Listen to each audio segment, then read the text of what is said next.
Bro, orang baik itu mereka saya. Ako anak ko Bombay, wala ko na ko.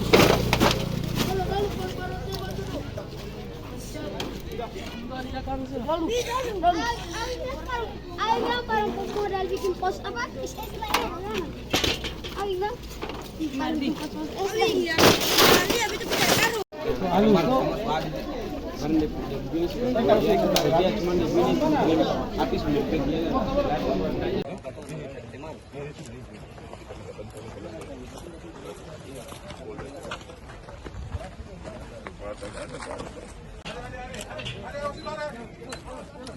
Kemudian kita sudah turunkan unit IDEN untuk mengidentifikasi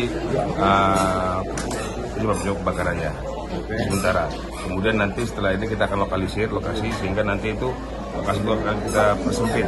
Jadi tidak ada aktivitas masyarakat di area terdampak.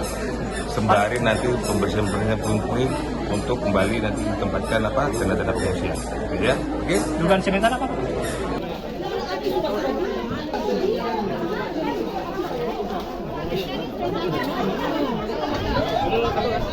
Terima kasih sudah nonton.